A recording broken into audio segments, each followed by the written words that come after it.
Objek vital nasional merupakan kawasan atau lokasi, bangunan atau instalasi, atau usaha yang menyangkut hajat hidup orang banyak, kepentingan negara, atau sumber pendapatan negara yang bersifat strategis. Status objek vital nasional harus ditetapkan berdasarkan keputusan Menteri dan Kepala Lembaga Pemerintahan Non-Departemen menurut Kepres nomor 63 tahun 2004 pasal 3. Menurut Peraturan Menteri Kebudayaan dan Pariwisata nomor PM.34 garis miring HM.001 garis miring MKP garis miring 2008 tentang pengamanan objek vital nasional di bidang kebudayaan dan pariwisata menetapkan Museum Nasional merupakan objek vital nasional di bidang kebudayaan dan pariwisata yang dikelola oleh Kepala Bidang Kebudayaan dan Pariwisata. Resiko yang mungkin terjadi pada Museum Nasional Indonesia meliputi beberapa, yaitu yang pertama ada kebakaran, pencurian koleksi, kelalaian sistem keamanan, kerusakan dan kehilangan koleksi, perampokan, serta akses yang tidak sah atau penyalahgunaan wewenang.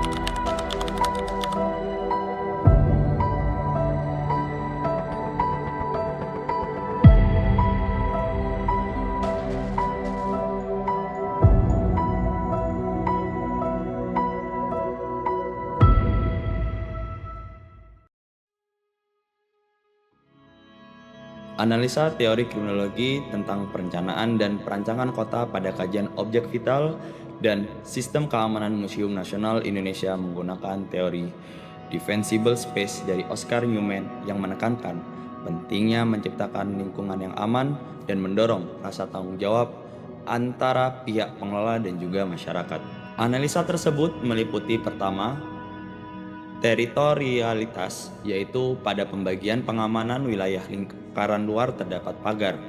Pada lapisan tengah terdapat pengamanan kontrol akses masuk menggunakan kunci elektronik berupa kartu akses dari petugas museum, disertai dengan pengawasan CCTV di setiap sudut pintu masuk. Dan pada lingkaran dalam terdapat CCTV di seluruh penjuru bangunan sejumlah 384 unit, smoke detector pada masing-masing ruangan berjumlah 4 bahkan lebih. Hal ini disesuaikan pada luas ruangan serta didukung oleh ketersediaan APAR di masing-masing ruangan. Lapisan kaca untuk melindungi aset-aset asli, bukan duplikasi untuk dipajang, serta barrier stand yang dipasang di sekeliling aset-aset yang ada di setiap museum. Kedua, pengawasan alami, yaitu di mana tata letak dan desain bangunan Museum Nasional ini dirancang agar pengunjung, petugas, dan staf yang ada dapat saling melihat aktivitas satu sama lain tanpa harus menggunakan kamera pengawas secara terus-menerus dan mengulang. Dengan ketersediaan banyak jendela kaca besar sehingga pengunjung dan petugas dapat melihat keluar atau ke ruangan lain.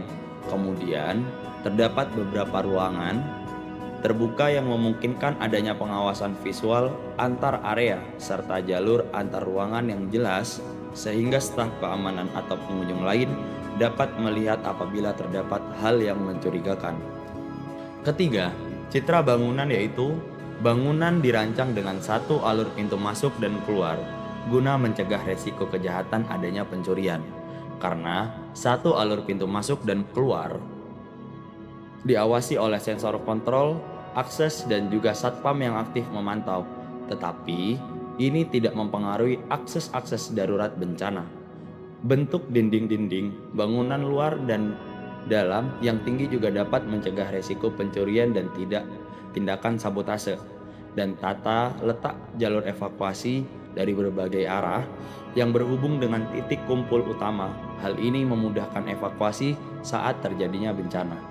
Keempat, juxtaposisi fasilitas lain, yaitu penempatan Museum Nasional terletak di kawasan yang strategis, dikelilingi oleh pusat pemerintahan yang memiliki penjagaan sangat ketat, jalan raya yang ramai, serta halte yang berada di depannya.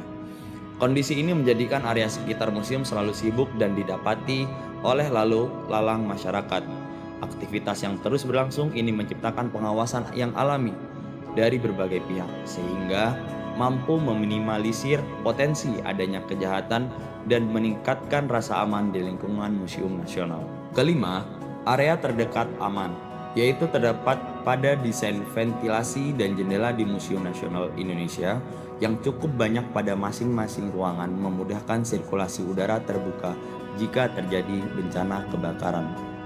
Disertai dengan peningkatan kelola panel listrik oleh pengelola museum pasca terjadinya kebakaran pada tahun 2023. Adanya pengendalian membawa barang yang berpotensi menimbulkan bencana ke dalam area bangunan museum. Kemudian di sisi luar sekitar Museum Nasional dikelilingi oleh berbagai fasilitas publik dan gedung pemerintahan yang menciptakan aktivitas tinggi. Di bagian depan terdapat halte bus dan pedagang kaki lima di sepanjang trotoar. Sementara di sisi belakang terdapat deretan tempat makan. Selain itu, keberadaan gedung Kementerian Pertahanan dan Kementerian Komunikasi dan Digital turut menambah intensitas kehadiran orang di sekitar museum. Aktivitas yang terus berlangsung di area ini berperan dalam membentuk area terdekat aman untuk pengunjung dan pengelola museum, sehingga membantu menjaga keamanan Museum Nasional secara tidak langsung. Analisis keamanan objek vital nasional, Museum Nasional menurut kami sudah cukup baik. Hal ini terlihat dari adanya sistem gate tap in dan tap out, 384 kamera CCTV, barrier stand, metal detector, serta keberadaan 19 petugas keamanan persif yang terbagi menjadi dua bagian, yaitu 10 orang menjaga di dalam ruangan dan 9 orang menjaga area luar ruangan. Namun, kami masih menemukan beberapa kekurangan. Pertama, pada area gerbang luar tidak terdapat pengecekan terhadap pengunjung yang memasuki kawasan luar museum. Hal ini dapat menimbulkan resiko keamanan seperti potensi masuknya orang dengan niat jahat, termasuk kemungkinan membawa bahan berbahaya. Kedua, saat rombongan pengunjung masuk melalui gate tap-in, tidak dilakukan pengecekan identitas secara individu, sehingga dikhawatirkan terhadap penyelundup atau individu yang tidak bertanggung jawab menyusup dalam rombongan. Meskipun sudah tersedia 384 kamera CCTV, terdapat beberapa area yang tidak terekam, sehingga menimbulkan blind spot yang beresiko terhadap keamanan aset museum.